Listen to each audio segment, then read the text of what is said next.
Hey there, everybody. We are going to look at some stuff here. Now, this was the question that I had asked you to do on, what day was that? Wednesday for the B1 group or Thursday for the B2 group. And again, if you weren't here, then you should have watched the video. And at the end of the video is when this question was being asked. And so what I wanted you to do was to sketch a particle diagram for two different thermometers, one in freezing water and one in boiling water. One at 32 Fahrenheit, one at 212 Fahrenheit. Oh, I forgot to shut my door. I'm going to have to do that real quick. Now, I hope that you know at this point that the level of the liquid in each of the two thermometers is not going to be the same, right? Let me shut my door. Oh my gosh. And then I'll draw on here. Hopefully you already did.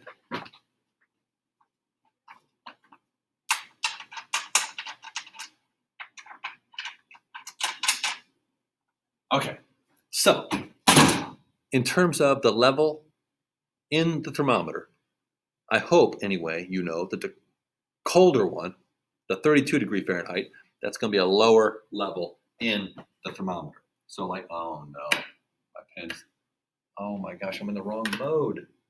Wrong mode. Can I change it? Oh no. Oh boy. Oh boy. Oh no, it's not letting me write. What is happening here? What is oh, I wonder if I need to click on this. Oh, sheesh. Oh, this is, oh, geez. Okay, good. Oh my gosh, that was nearly disastrous. Now, I don't know how much difference it would be between the two of them, but one is definitely lower than the other one, all right? Because again, the colder one, obviously the thermometer is going to read lower. The hotter one, obviously the thermometer is going to read higher. And so we need to make sure that that's clear. Now we need to represent what's in the thermometer, like whether it be the alcohol or the mercury. What's in the thermometer needs to be represented by particles right here. Now, how many? I don't know. I just make up the particle diagram. So 1, 2, 3, 4, 5, 6, 7, 8, 9, 10, 11, 12, 13, 14, 15, 16, 17, 18, 19, 20. How about that? So I got 20 particles in there for the 32 Fahrenheit. Now, I don't have any motion lines on them. There's no motion lines like whooshies. So I need to sketch some lines of motion. So how do you think they're moving? I hope you're thinking slowly because this is not very warm. This is cold. So probably slow particles. So maybe they just have like one or maybe two lines of motion. One or two lines of motion showing, hey, these things are moving. They're just not moving very fast. And notice they're random. Like how they're moving is random. Some are moving up, some are moving to the left, some are moving to the right, some are moving down. So that right there would be a good particle diagram showing that these particles are kind of moving around. They're in the thermometer. And that the level that they're at is because of how much space they're taking up. Now, how do I draw the particles in the other thermometer? First question is, do I draw the same number of particles? Now, some of you might be thinking, no, that I have to draw more particles because the level is higher. Well, let me ask you this. In a thermometer,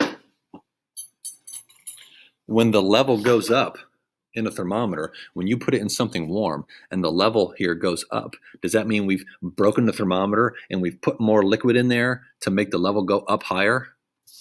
I hope you're thinking no, that's not the case. There's not more in the other thermometer. It's just taking up more space, which means the particles are what? Moving faster. They need more space, so they're getting further apart, which means the liquid expands, and the only place it can expand is up. So If I had 20 particles in my cold thermometer, then I can only have 20 particles in my hot thermometer. They just are going to be more what? Spread out. 1, 2, 3, 4, 5, 6, 7, 8, 9, 10, 11, 12, 13, 14, 15, 16, 17, 18, 19, and I'll put 20 there. So, are those more spread out than the other thermometer? I'd say yeah, for sure. Now, how do I draw my whooshies on there? How's their motion different than the first thermometer? Well, at 212 degrees Fahrenheit, that's pretty hot. That's boiling water. So those particles are moving pretty darn fast compared to the other ones. So instead of 1 or 2 whooshies, probably 2 or 3, or maybe even 3 or 4 whooshies. So 1, 2, 3, 1, 2, 3, 4, 1, 2, 3, 1, 2, 3, 1, 2, 3, 4, 1, 2, 3, 1, 2, 3, 4, 1, 2, 3, 1, 2, 3, 1, 2, 3, 1, 2, 3, 4, 1, 2, 3, 1, 2, 3, 1, 2, 3, 4, 1, 2, 3, 4, 1, 2, 3, 4, 1, 2, 3, 1, 2, 3, 4, 1, 2, 3, 4, 1, 2, 3. So, does that indicate that these particles are hotter? Yes, because they're faster. And they're more spread out because they need more room because they're faster. So, remember, the liquid in the thermometer expands when it gets hot because the particles move faster, they need more space, they get further apart, the stuff inside expands. That's what's happening inside the thermometer. The same amount of stuff in here as there is in here. Here it's cold and contracted. Here it's hot and expanded. I hope that makes sense, why we would do this way. All right. Now, after this, I talked about this change of state worksheet thing. Let me move this up. Oh, I can't get it. There we go. So we talked a little bit about this change of state worksheet. So let's talk a little bit. Oh my gosh, I have something out in the. Hold on. We'll get there. Identify the process that causes each change of state described below. Write the appropriate answer in the space provided. So it says an ice cube left in the freezer for a month becomes smaller. What would it be that's happening? What's happening for an ice cube that's left in the freezer for a month to get smaller? Oh, by the way, this worksheet is on Classroom from the previous post. So an ice cube's getting smaller in the freezer. Well, is it melting in the freezer? Is the ice cube melting in the freezer? No. Ice doesn't melt in the freezer. That's why it's called a freezer. So there's no melting going on. So how could the ice cube be getting smaller and smaller and smaller? Like, where's it going? Now, some might say, well, it's cold and so it's contracting. Well, the ice isn't any colder after a month than it was at the beginning of the month. Like, once the ice cube gets spit out, it's at freezer temperature. And it's going to stay at freezer temperature because it's in the freezer. So if the freezer is 0 Fahrenheit inside, then the ice cube is going to be 0 Fahrenheit. That's just the temperature it's going to be because it's in the freezer. Why is it getting smaller? What else could be what could be happening to the ice cube for it to be getting smaller and smaller and smaller? If it's not getting colder and contracting, because that's not what's happening. It doesn't get colder.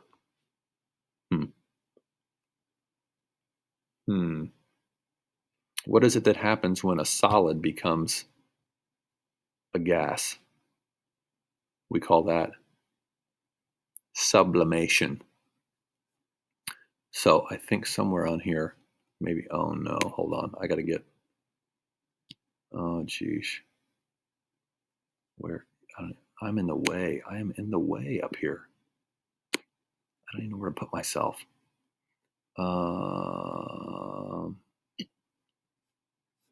Oh, that's not even, oh, there it is. Yeah. So, folks, the solid ice is becoming gas in the freezer. It's going from solid state straight to gas state, bypassing liquid, because ice doesn't melt in the freezer. But ice cubes in the back of the ice tray that never get grabbed, always from the front, you're just kind of grabbing ice. The ones that are in the back or maybe even buried on the bottom, they're going to be smaller than fresh ice cubes that just got spit out, because those ice cubes are going to sublimate over time. Now, it takes a while, but they do sublimate. Now, I have an example of this, which I might be able to show you on this video. I got to go grab it from my freezer, though. There's a freezer in the storage room. I got to, oh gosh, where are we? I don't even know where, oh, we were on this. Okay, I'll be right back. I got to go grab this from the freezer.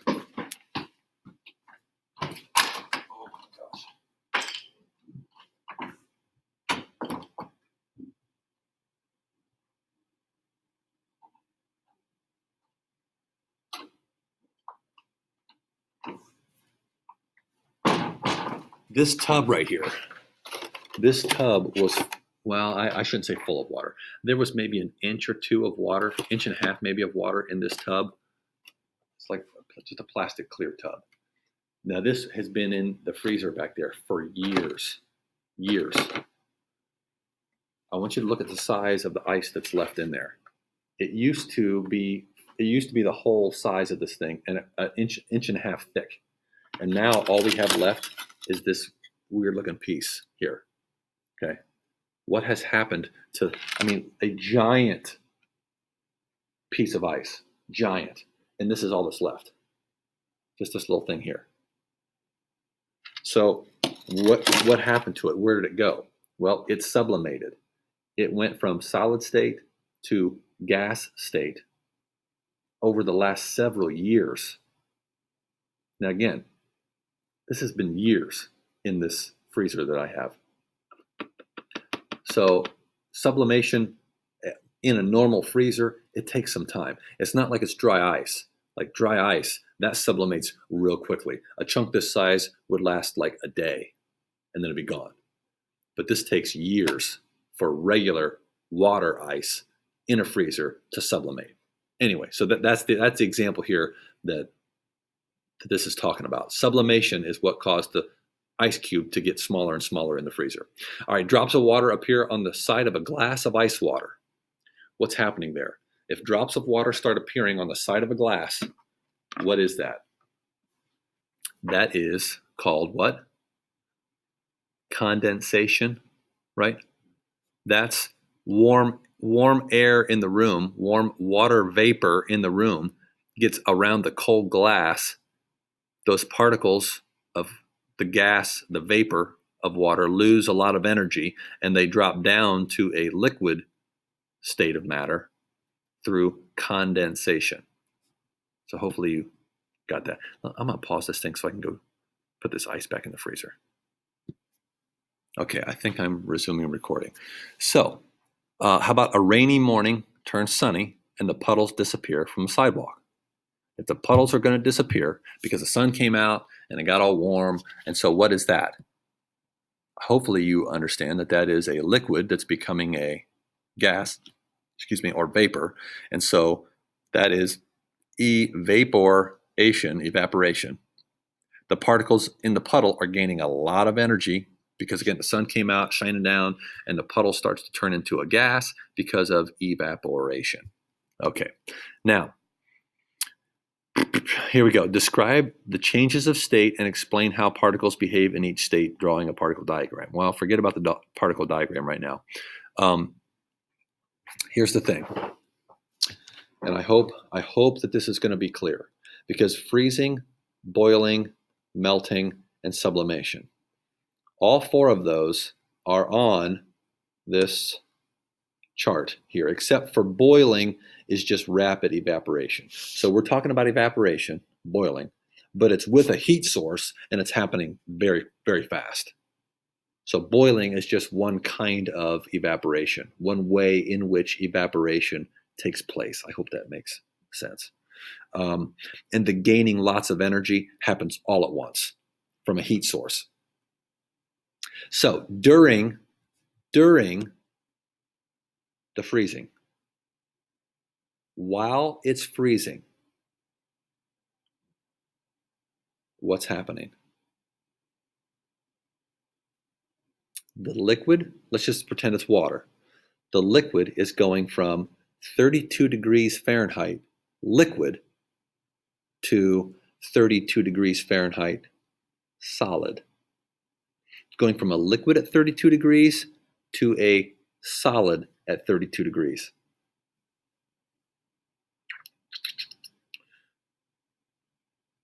So are you getting what I'm saying here? It's staying at 32 degrees. Because what did we say here about temperature changes and phase changes? There is no temperature change during a phase change. So whether it's melting or whether it's going backward and freezing, are the particles getting faster? No, the particles are not getting faster or slower, whether it's melting or freezing. So back to this. When it's freezing, I wonder if can I write on this? Oh my gosh, 32, oh no, this is gonna take forever. Fahrenheit. Oh boy, that was bad. 32 Fahrenheit and liquid. Whoa, that's supposed to be an L. Oh my gosh, liquid. And it's turning into 32, oh gosh, this is terrible. 32 Fahrenheit and solid. Whoa, whoa, and solid. That's a terrible S. The temperature didn't change. So I hope you know that the particles, while water is freezing, the particles are not slowing down. They are not slowing down because it's the same temperature. The liquid and the solid are both at the same temperature during freezing because the temp can't change while freezing is happening. Now, after the ice becomes a solid, then it can get colder, but it can't get colder until the particles become solid and stuck in their rigid structure. So what's happening then? Are the particles losing energy? Yes. Are they getting slower? No. Then what are they losing? Energy, yes. And they're losing, and they would be losing freedom. Liquids have gained some freedom. The water is going from particles that have some freedom to particles that have no freedom.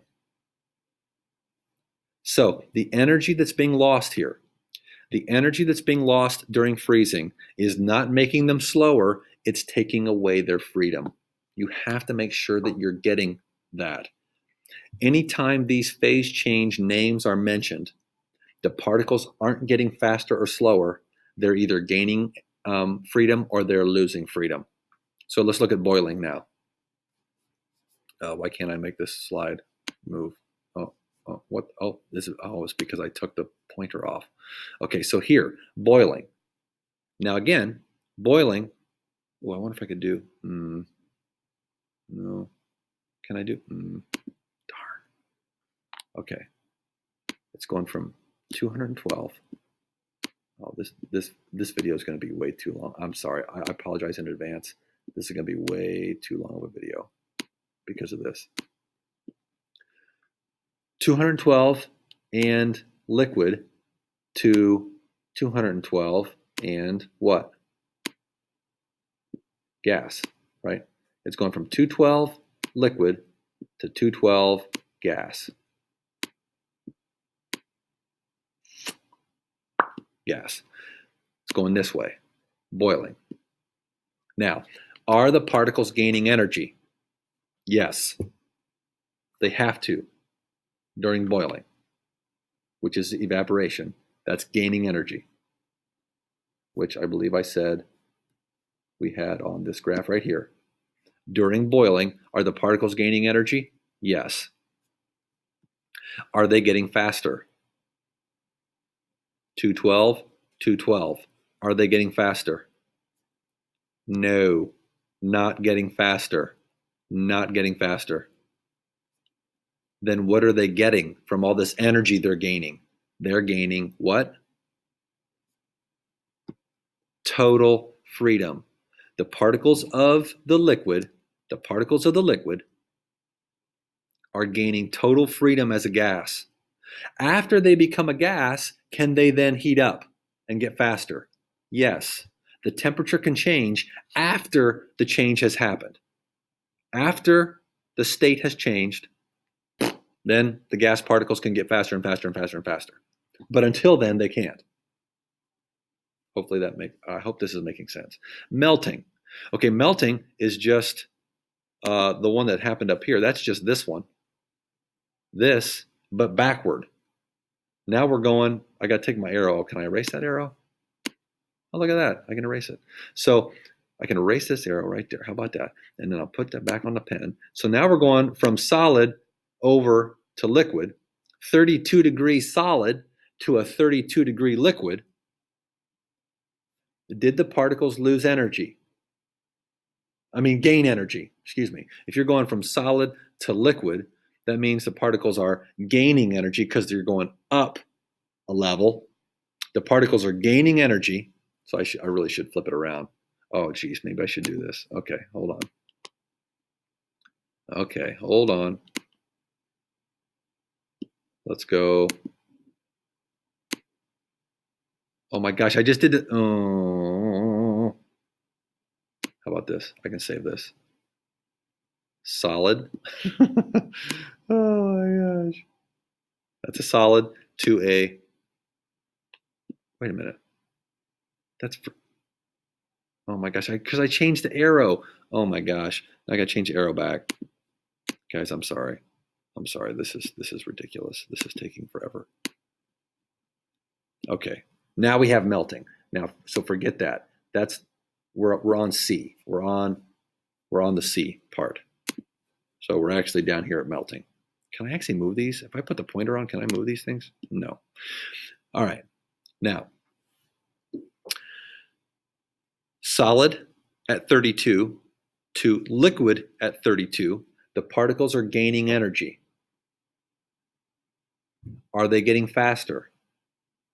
No, because they're at 32 and they're still at 32. They didn't get hotter. They gained energy. They didn't get hotter. What did they get out of this then? They gained some freedom. They gained some freedom. Okay, the solid particles, which are stuck in place like here, can't go anywhere, can't move around at all. All they can do is shake and vibrate back and forth. And they just, once they broke free, okay, now they can kind of move around each other, and they can little shaking and vibrating and back and forth and sliding and slipping and sliding past each other. They gained some freedom to get to the liquid state. Gained energy, gained freedom, did not get faster. After the liquid is a liquid, then it can heat up, but not until then. All right, and sublimation. Now again, that is from like the ice we just talked about, that's solid to gas. That's a major jump in energy, major energy jump. Did the temperature change? Let's think about it. In the freezer, how cold is it in the freezer? Well, it's probably close to 0 Fahrenheit. Usually, in most people's freezers, the freezers are set to close to 0 degrees Fahrenheit. Cold, like well below freezing. That means you have 0 degree Fahrenheit. This is, oh my gosh, this is really taking too long. I apologize for how long this video is. I suppose you could fast forward once I get this drawn, and then like fast forward to it actually being drawn. So it's solid here, solid, it's ice, and it's a gas here. But it's in the freezer. Again, the water vapor is in the freezer at the same temperature that the ice is in the freezer. So we went from solid, that's not a 5, that's an S, solid to gas. Are the particles gaining energy? Yes, a tremendous amount of energy. They're gaining to go from solid all the way up to gas state. From solid all the way up to gas state. That's a major energy jump. But are they getting faster? No. They're going from being locked in like this, to being able to move all over wherever they want. Total freedom. That's a lot of energy. But they're not going faster or slower. Same speed, but they gained total freedom, which costs a lot of energy. I hope this makes sense. I hope that this makes sense. You have to remember that if the words, well, if these words are being used, oh, where's my dang? Here it is. If the words melting, freezing, evaporation, sublimation, condensation, deposition, if any of those words, and boiling as well, because boiling is evaporation, if any of those 6 or 7 words are being mentioned, you have to know that the particles are not getting faster or slower. Their speed is not changing, but they're gaining or losing energy. There is still gain and loss of energy, but there's no particle speed change. The temp is not changing. I hope you are remembering this. All right, now what else?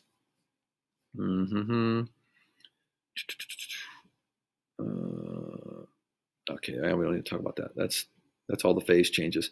Identify the changes of state. Okay, the changes of state that requires a. Oh, wait a minute. Oh, yeah. This one. Identify the changes of state that require energy. Required energy to be used. Required energy to be used. Here we go. Which ones require energy? Melting, evaporation or boiling, and sublimation. Gaining. Those are all requiring energy. To go up the ladder, you require energy. Next question was, identify the changes of state that require a release of energy. A release of energy. Which ones release energy? Condensation, freezing, deposition. All of those have energy going. They're all going. Energy out. Losing. That's an energy release. Again, going up the ladder, gaining. Coming back down the ladder, losing. Don't forget that. And describe the role of energy when ice melts and water vapor condenses to form liquid water. Well, we just talked about all that. When ice melts, the role of energy is the particles have to gain energy to go up to the liquid state. They're not getting faster. They're just changing state. They're gaining some freedom. When water vapor condenses to form liquid water, that's vapor coming back down the ladder. So when vapor comes back down the ladder, that is losing energy. So the water vapor particles have to lose energy to become liquid water again. They're not getting colder, because getting colder means they're getting slower. They're not getting slower. Not during condensation. After condensation, after the vapor condenses, then the liquid can get colder. But during condensation, the liquid's not getting colder. It's just becoming, the gas is becoming a liquid. Okay, let's see. Okay, 6. This is a good question. Compare the temperature of water as ice begins to form with the temperature of ice as it begins to melt. So think about it. We have water. I use this as an example. I have a little bit of water on top of my pool cover right now. We bought, over the summer, we bought this little cheap, one of those 16-foot backyard swimming pools. So we put that up. And it's still up, and we're going to leave it up. But there's water on the cover that I've tried to get some of it off, but there's still some water on the cover. And the other morning when it was 28 degrees, I looked out there and there were some ice crystals starting to form on top of the water. Ice just beginning to form.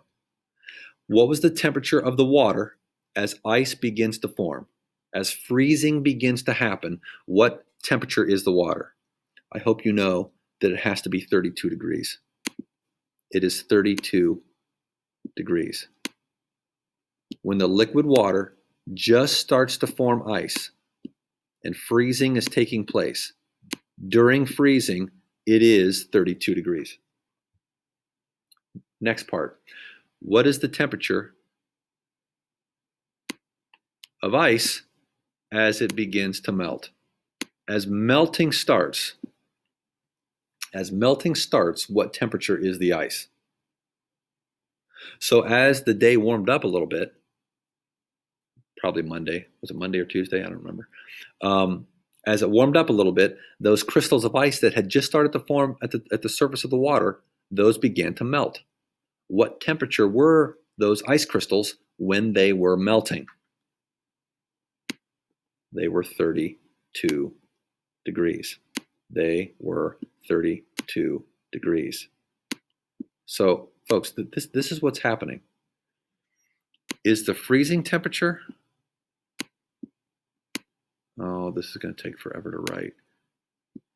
Why did, freeze? Oh, geez. Oh, boy, this is just taking too long. I'm sorry. I'm really sorry. Freeze. That's not even, oh, geez. And melt. Are there two separate temperatures that freezing and melting occur? Are there two separate temperatures? Does water have a separate freezing temperature and a different melting temperature? Are they two different temperatures that this happens at? No, there is a single temperature, and it's called the freezing point. It's also called the melting point. Why is it the same temperature? I hope you're getting this. Why does water both freeze and melt at the same temperature? Because when you change state, what doesn't happen? Oh boy, let me find that graph. Oh my gosh, I'm bouncing around everywhere. Where's that graph?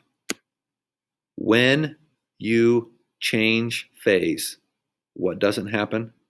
No temperature change. Whether it's melting or freezing, both of those are happening at 0 Celsius or 32 Fahrenheit. There's just one temperature that's freezing and melting both. One. Because it doesn't change during. During, it doesn't change. I hope you're getting this. Now, one last thing we talked about. I had mentioned if you are in, let's say, a pool in the summer and it's 90 degrees out and you were sweating and you're like, I got to get in the pool to cool off. And you get in the pool and you're like, oh my gosh, it feels so good. And then you get out of the pool, 90-degree day, you get out of the pool, a breeze kicks up. Whew. How do you feel? A breeze kicks up. How do you feel? You're getting out of the pool. You're a little chilly. Why do you feel cold when you're going from like a pool that might be 80, 82, 83 degrees water, and then you get out into 90-degree air? You're getting into air that is warmer than the pool. Why do you all of a sudden feel cold? What is happening to the liquid on the surface of your skin? What is happening to the liquid that's on the surface of your skin? The liquid on the surface of your skin is doing what? It's evaporating. It's going from liquid state to gas state. What do the particles of the liquid need to go from liquid state to gas state? What do they need? What do the particles of a liquid need that are on the surface of your skin? The surface of your skin is covered with water particles. What do those particles need to go from liquid state to gas state? They need energy, a lot of energy. Where are they getting it? If they're on your skin, when they go from liquid state to gas state, they're getting the energy from you. That's why you feel cold. You feel cold because the liquid, to go to a gas state, requires energy to be gained. The particles need energy and they're taking it from you. That's why you feel cool. That's why our bodies sweat. Our bodies sweat to put liquid at the surface so that it evaporates. And when it evaporates, it goes from low energy state to a high energy state, and it has to gain energy to do it. And it takes it from you, from your body, heat, which makes you feel cool. So evaporation is the process by which we cool ourselves. It's taking energy away because the particles are gaining energy as they go to gas state. Now, I'm gonna leave you with this one last thought. For the test or quiz, whatever you want to call it, it's a quiz. The melting, anytime you know that there's melting, freezing, boiling or evaporation, condensation, deposition, or sublimation, anytime one of those 6 things is happening, you have to remember that the particles aren't getting faster or slower. They're not speeding up or slowing down. They're not getting hotter or colder. They're staying the same temperature, but they're either gaining freedom or they're losing freedom. They're gaining energy or they're losing energy, which means they're gaining freedom or losing freedom. You have to remember that. There is no temperature that can change. The particles don't get faster or slower during any of these processes.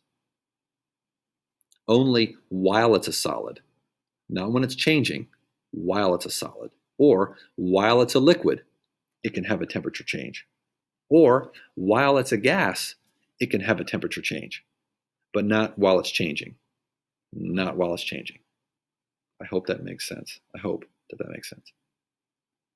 I think that's it. If I remember correctly, that's all I needed to tell you. So if you weren't here, we did this, and then we took the quiz. And so whenever you come back, you'll take the quiz as well. Hopefully you've watched all of this to get yourself ready. So sorry this is so long. I know it's bad. You're just going to have to deal with it. Good luck. Have a good weekend. Take care of yourselves.